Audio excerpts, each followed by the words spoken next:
Hi അസ്സലാമു അലൈക്കും, welcome back. അപ്പോൾ ഇന്ന് ഞാൻ ഉണ്ടാക്കുന്നത് മട്ടൻ ബിരിയാണിയാണ് കേട്ടോ. അപ്പോൾ നിങ്ങൾ ആദ്യമായിട്ടാണ് എൻ്റെ വീഡിയോ കാണുന്നതെങ്കിൽ സബ്സ്ക്രൈബ് ചെയ്തിട്ട് വീഡിയോ കാണണേ. അപ്പോൾ ഇതെങ്ങനെ ഉണ്ടാക്കാൻ നോക്കാം. ഞാനിവിടെ ഒരു കുക്കർ എടുത്തിട്ടുണ്ട്. അതിലേക്ക് നന്നായിട്ട് ക്ലീൻ ചെയ്ത് വെച്ചിട്ടുള്ള മട്ടൻ ആഡ് ചെയ്യാം. ഇനി ഇതിലേക്ക് ജിഞ്ചർ ഗാർലിക് പേസ്റ്റ്, മഞ്ഞൾപ്പൊടി, ഉപ്പ്, കുരുമുളക് എന്നിവ ചേർത്തിട്ട് നന്നായിട്ടൊന്ന് വേവിച്ചെടുക്കണം.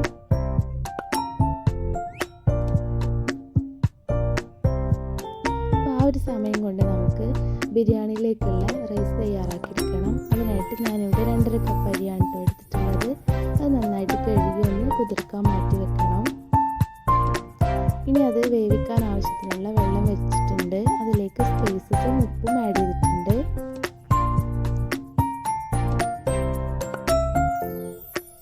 അപ്പോൾ വെള്ളം ഇതാ ഇവിടെ തിളച്ച് വരുന്നുണ്ട് കേട്ടോ. അപ്പോൾ മാറ്റി വെച്ചിട്ടുള്ള അരി ഇതിലേക്ക് ചേർക്കാം. ഇത് കുക്കായി വരുന്ന വരെ നമുക്ക് വെയിറ്റ് ചെയ്യണം കേട്ടോ. അപ്പോഴേക്കും ബിരിയാണിയിലേക്കുള്ള ഓണിയൻസ് ഒക്കെ ഒന്ന് കട്ട് ചെയ്തെടുക്കാം.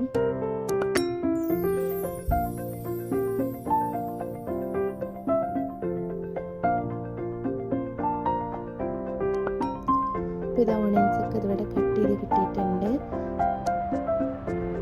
ഈ ഒരു ടൈം കൊണ്ട് തന്നെ നമ്മുടെ റൈസും കുക്കായി വന്നിട്ടുണ്ട്. ഇങ്ങനെ വേറെ പാത്രത്തിലേക്ക് മാറ്റാം.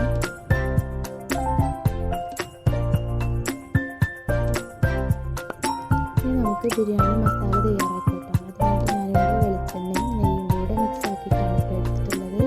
അതിലേക്ക് ആദ്യം കുറച്ച് ഓണിയൻസ് ഇട്ടിട്ട് അതിലേക്ക് കുറച്ച് പഞ്ചസാരയും കൂടെ ഇട്ടിട്ടുണ്ട്. നല്ല ക്രിസ്പി ആയിട്ട് കുറച്ച് ഓണിയൻസ് എടുക്കാൻ വേണ്ടിയിട്ടാണ്. ഒരു ഗോൾഡൻ കളറാകുമ്പോൾ അത് മാറ്റിയെടുക്കാം.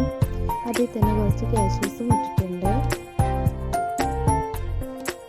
ഇനി ആ എണ്ണയിലേക്ക് തന്നെ നമുക്ക് ബാക്കിയുള്ള ഓണിയൻസ് എല്ലാം ആഡ് ചെയ്യാം. ആവശ്യത്തിനുള്ള ഉപ്പും ചേർക്കാം. ഇനി ഇതിലേക്ക് ഇഞ്ചി, വെളുത്തുള്ളി, പച്ചമുളക്, വലിയ ജീരകം എന്നിവ ക്രഷ് ചെയ്തിട്ടുള്ളതാണ് കേട്ടോ ചേർക്കുന്നത്. ഇത് നന്നായിട്ടൊന്ന് വഴന്ന് വരണം.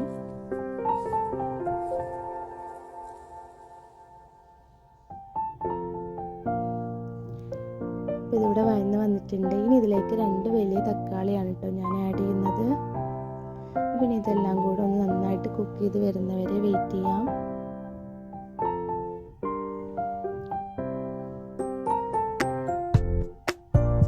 ഇനി ഇതിലേക്ക് ചേർക്കേണ്ടത് 1/2 ടീസ്പൂൺ മഞ്ഞൾപ്പൊടി, 1/2 ടീസ്പൂൺ മല്ലിപ്പൊടി, പിന്നെ മുളക് പൊടിയും ഗരം മസാലയും കൂടെ ചേർക്കുന്നുണ്ട്. ഇതിൻ്റെ ഒരു സ്മെല്ലൊക്കെ ഇങ്ങോട്ട് പോകുന്നത് വരെ നന്നായിട്ടൊന്ന് വഴറ്റി കൊടുക്കണം. ഇനി ഇതിലേക്ക് മല്ലിയിലയും പുതിനയിലയും കട്ട് ചെയ്തത് ചേർക്കുന്നുണ്ട്.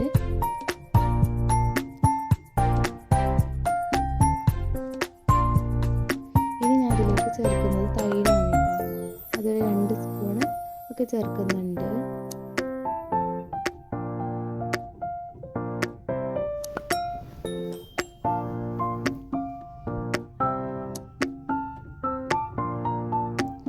ഇങ്ങനെ ഒരു മസാല ഇങ്ങനെ രീതിയിലാവുമ്പോൾ നമുക്ക് ആദ്യം കുക്ക് ചെയ്ത് വെച്ചിട്ടുള്ള മട്ടൻ ഇതിലേക്ക് ആഡ് ചെയ്യാം. ഇനി മട്ടനിലെ വെള്ളമൊക്കെ ഒന്ന് വറ്റി വരുന്നത് വരെ നമുക്ക് വെയിറ്റ് ചെയ്യാം കേട്ടോ.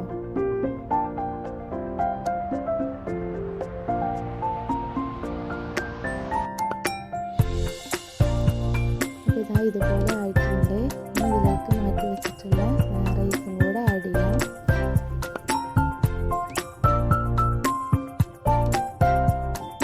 ഇതിലേക്ക് ഇതിൻ്റെ മുകളിൽ ഞാൻ നെയ്യാണ് സ്പ്രെഡ് ചെയ്യുന്നത്.